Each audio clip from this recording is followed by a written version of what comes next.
मेरा नाम श्रीमती डिम्पल भट्ट है। Shrimati JMG high school Shertha, taluka जिला गांधीनगर। मेरे इनोवेशन का नाम है विराम चिन्हों की सही पहचान। मैंने देखा कि कक्षा 9 में छात्र जब आते हैं तब वो निबंध लेखन में, पत्र लेखन में सही विराम चिन्हों की परख उसे नहीं है। इसकी वजह से बोर्ड की परीक्षा में उनके मार्क पूरे नहीं आते। इसी कारण मैंने यह इनोवेशन किया। विविध प्रवृत्तियों के द्वारा मैंने इसे समझाने का प्रयत्न किया। जैसे ये जो फैशन शो के समान फ्लैश कार्ड दिखाकर ये जो बेल्ट है वो पहनाकर मैंने बताया उसे, और विविध प्रवृत्तियों के द्वारा उसे यह समझाने का प्रयत्न किया कि विराम चिन्ह क्या है। एक उदाहरण के द्वारा मैं समझाती हूँ कि विराम चिन्ह है छोटी सी बात, लेकिन उनकी अहमियत बहुत ही है।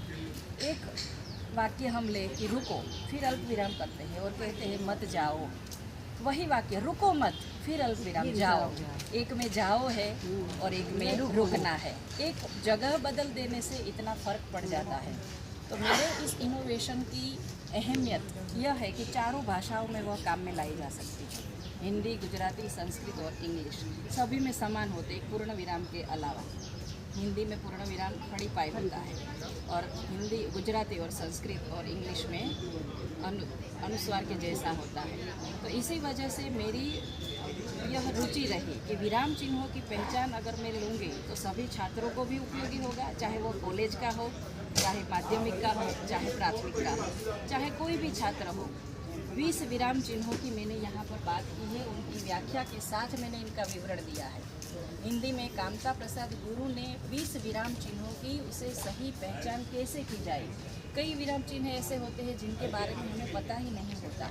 तो ऐसी प्रवृत्तियों के द्वारा मैंने इस इनोवेशन को हमारे स्कूल में कक्षा 9 के छात्रों में लागू किया। पहले 30 छात्रों के ऊपर ये प्रयोग किया गया। 30 में से 25 छात्र अब सही विराम चिन्हों की पहचान करते हैं। देखिए, ये मैंने वैकल्पिक टेस्ट लिया था कि विराम चिन्ह क्या है और इसे सिर्फ चिन्ह बताकर कहिए।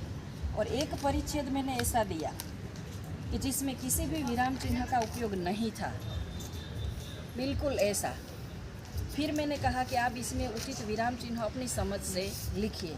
बच्चों ने सही अवतरण किया है, पूर्ण विराम किया है, उद्गार भी किया है, और इस प्रकार से मुझे हकारात्मक परिवर्तन भी मिला। मेरे परिणाम में भी इससे ज़्यादा मुझे सफलता प्राप्त हुई और आज मेरे बच्चे अच्छी तरह से विराम चिन्हों की पहचान करते हैं सभी भाषाओं में, और सभी छात्रों के लिए यह